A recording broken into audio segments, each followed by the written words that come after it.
ridership levels? No, I wouldn't say that. We can get you the specific breakdown of Okay. week by week, month by month. Yeah. Tuesday, Wednesday, Thursdays are recovering pretty well. But what I was trying to highlight today is our peaks are finally starting to recover. And because we used to have a lot of our growth on evenings and midday, and we're still having that. So I think proportionally the weekend grew faster, but now what we're really highlighting is the if you will the old rush hour peak is really starting to come back. And so we're seeing kind of growth across all time frames, which is a really good sign for us. But so overall, still lower than pre-pandemic. Oh, of course. Yeah, yeah. I think there's wouldn't be an agency in the country that way. But weekends are now combined bus and rail what we were before the pandemic. Bus is actually higher, but combined we're there.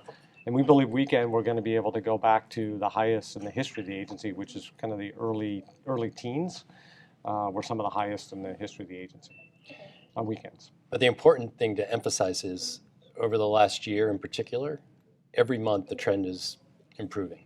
I mean, it's not faltering, it just keeps going up. That's the thing to emphasize. Yeah, even with seasonality, we're continuing to gain. So.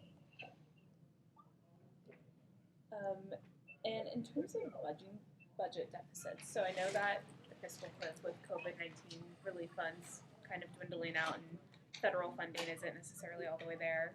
And I know that transit agencies could always have more funds. I think that's been kind of a long-standing issue. But I guess the budget deficit that WMATA is facing right now, how does it compare to years in the past? Is it worse? Is it kind of normal? Is it standard? Is it kind of just seems like a bigger thing because of COVID? Like, how would you describe it, or put it? How would you contextualize it compared to other years? Well, I'll say something. It's much worse. It's existential crisis. So this organization has always had a challenge because it has not had a dedicated funding source. So this budget crisis, fiscal cliff, has happened multiple times, but the magnitude this time is just not comparable to the other times because costs have gone up so much during the pandemic period of time with inflation, but ridership dropped at the same time.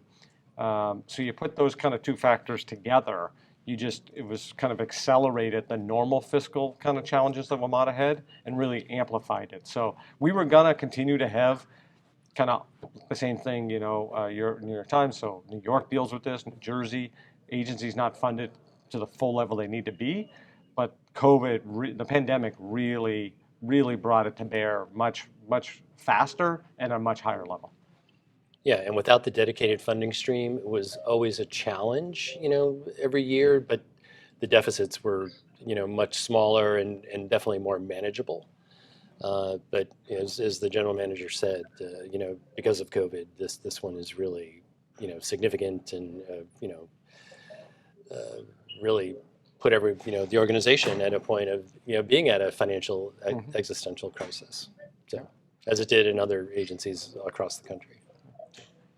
Any more, Colby? And otherwise, I'm going to switch to Tom. But you get any? I think that's all for me. You got? Okay. Great. Thank you. Nice meeting you. Okay, Tom, you want to go? Yes, sorry I'm not there today. I'm helping out with helping out a patient. I'm not a patient, so I hope you're doing okay because I understand you've been a patient recently. Yeah. In the hospital. Yeah, thanks, Tom. But my question for you and Paul, I was listening to the collector shoe assembly presentation while I was here, and then I also heard this, the safety commission the other day. They said there had also been 2 issues on 7,000 series trains the week prior to the incident at Eastern Market, and then there was another one, not a 7,000 series train later in the month, even after it had been inspected. I just, between the 2 presentations, I get the sense this is a growing issue that we're not quite sure why it's happening. Am I right about that, or should riders be concerned at this point? Well, so one, I'll address the latter first, which is, our head of operations, head of safety, head of infrastructure. Everyone feels very confident on the system running safely today. We don't have any worries about the safety of people out in the system at the moment. And if we had that, we'd immediately ground rail vehicles and stop service. So we have no immediate concerns of that.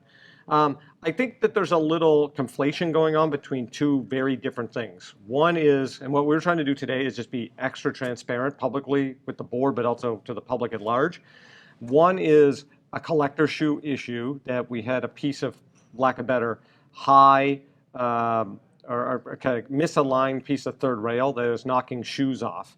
And that, I hate to say, is a normal part of operations, but is not a totally anomalous thing that happens because those things have to line up. And then when the shoes get knocked off, they get looked at, and then the height gets readjusted. So that is what's happened over the last kind of week, where we had a specific place on the Silver Line that we were experiencing a misalignment on third rail that was just knocking shoes off. That is not connected, and the team doesn't believe any connection to the Easter Market issue.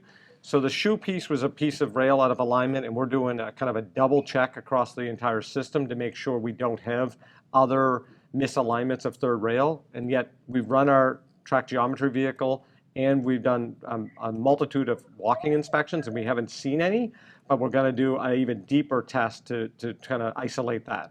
On the Eastern Market issue, that was related to the assembly, and as I mentioned at the last board meeting, we've gone through and looked at every vehicle assembly, even if they weren't a safety issue. Basically, when we had stuff that we thought was a fatigue crack or something like that, proactively the team has swapped, or has mostly swapped, all those out, just to give that kind of, lack of better, belt and suspenders approach to safety on the assemblies. So we have yet to find a root cause of that. It could be, like I mentioned at the last board meeting, we hit something on the right of way and that then flew off an elevated structure or kind of got burnt up.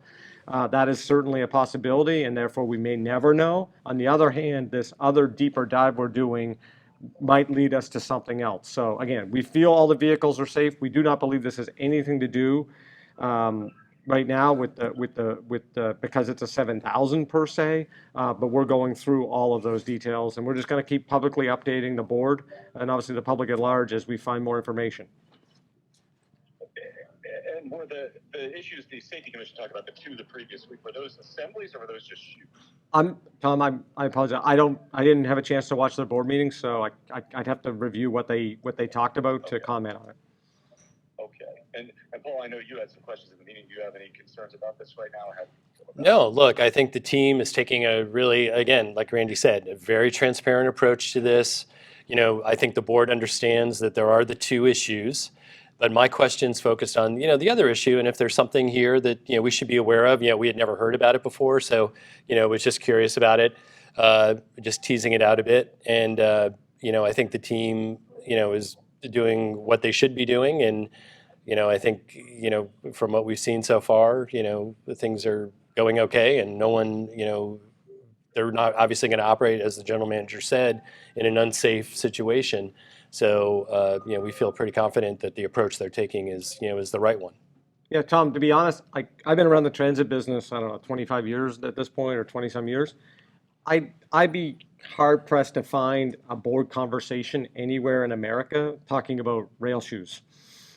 We're doing that very proactively because we want to be super transparent and make it so no one could say that safety isn't what we care about all day and every day. Because that's what we do believe in. So maybe this is overkill to some people on even talking about this, because this would be not a very abnormal thing for an agency to even talk about publicly, because there's parts of this are just regular parts of operation, but we wanted to really triple down on transparency and safety to show people that we have confidence in the safety of the system. Yeah, and I think, Tom, what the general manager just said is making sure that you and others understand that there is that there are the two separate issues. I think that's the important thing to keep in mind here. Yeah, and then the last part is and I think Jamie did a really good job of walking through. We had an after action review and how the Eastern Market situation was handled, and how far this agency has come from the LaFont incident, which we had ventilation issues that we didn't have this time. We had communication issues between fire, police, and transportation staff that we didn't have this time. The station was evacuated, I think it was in 2 minutes. So, I think that shows a maturing of the entire process. We have a fire liaison office that sits 2 seats next to the head of rail in the control center. That never happened before. So I think, I take a lot of really good solace out of how we manage the incident, regardless if you're ever going to find ways to improve. We've come a long way, I think, as an organization. Okay, and my only other question, it had to do, I've gotten some complaints about the alert system being down. Can you explain what happened with that? And did the company that provides it actually get hacked, or do you know when it'll be back? No, I'm not aware of any hack of anything. I think they've had a catastrophic kind of data failure in their system. We are working right now to bring back those services, and we've been trying to proactively, as much as we can, tell people about that. It's obviously very hard to tell people in an alert about the alert system being down, so we're using all the other methods we can. But we hope by the end of this month to have our text and email alerts back up.